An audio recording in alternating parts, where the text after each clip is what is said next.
এই মুহূর্তের সবথেকে বড় খবর, আইপ্যাক মামলায় সুপ্রিম কোর্টে বড় ধাক্কা খেলেন রাজ্যের মুখ্যমন্ত্রী মমতা বন্দ্যোপাধ্যায়।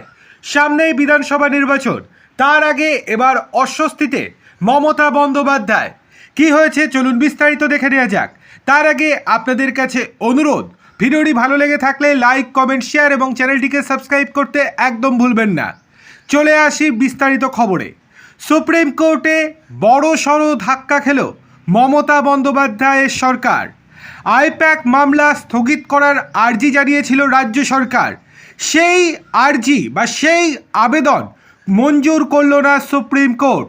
ইডির মামলার যৌক্তিকতা নিয়ে প্রশ্ন তুলে রাজ্যের আইনজীবী মেনকা গুরুস্বামী বলেছিলেন, আমরা মামলার গ্রহণযোগ্যতা নিয়ে শুনানি চাই। কোর্ট বলে, আপনারা ইডির পাল্টা হলফনামা জমা দিতে চাইছেন, আবার মামলার গ্রহণযোগ্যতা নিয়ে প্রশ্ন তুলছেন। আপনাদের মূল অবস্থান কি?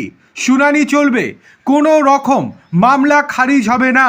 সুপ্রিম কোর্টে আইপ্যাক মামলা শুনানি শুরু হয়ে গিয়েছে। বুধবার শুনানি শুরু হতেই জবাব দেওয়ার জন্য অতিরিক্ত সময় চান মুখ্যমন্ত্রী মমতা বন্দ্যোপাধ্যায়ের আইনজীবী। এর বিরোধিতা করেন কেন্দ্রের অতিরিক্ত সলিসিটর জেনারেল তুষার মেহতা।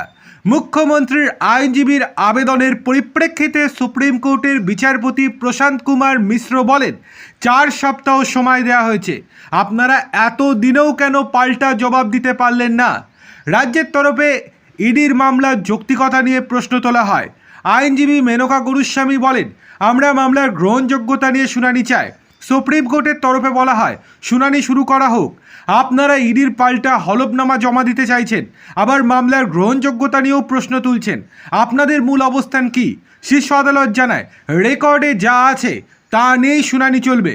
কেন্দ্রের অতিরিক্ত সলিসিটর জেনারেল সময় চাওয়ার আর্জির বিরোধিতা করে বলেন, 2 সপ্তাহ আগে অতিরিক্ত হলফনামা দাখিল করা হয়েছে। অন্তত মামলাটা পিছনোর জন্য একটা যুক্তিযুক্ত কারণ থাকা উচিত। এটা অত্যন্ত আশ্চর্যজনক যে একজন মুখ্যমন্ত্রী কেন্দ্রীয় সংস্থার তদন্তে হস্তক্ষেপ করছেন, আর এখন আবার মামলার শুনানিতে দেরি করা হচ্ছে।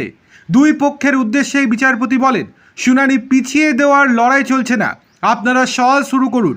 মামলার যৌক্তিকতা নিয়ে প্রশ্ন তুলে রাজ্যের আইনজীবী শ্যাম দুয়ান বলেন, ইডি কোনো কর্পোরেট সংস্থা নয়, তাদের মামলা করার কোনো অধিকার নেই। মৌলিক অধিকারের লঙ্ঘন থাকতে হবে। ইডির তো কোনো মৌলিক অধিকারই নেই, তাই তার লঙ্ঘন হতে পারে না। একই সঙ্গে শ্যামের সংযোজন, সংবিধানের 143 নম্বর অনুচ্ছেদের অধীনে কোনো রেফারেন্স শুনানির জন্য ন্যূনতম 5 জন বিচারপতি থাকতে হবে। এখানে ইডি আইনগত প্রশ্ন তুলেছে।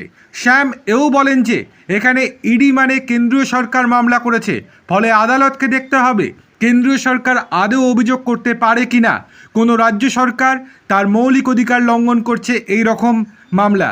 এরপরেই বিচারপতি বলেন, আপনাদের কোনো যুক্তিই খাটছে না, মামলা যেমন চলছে ঠিক সেই রকমই চলবে।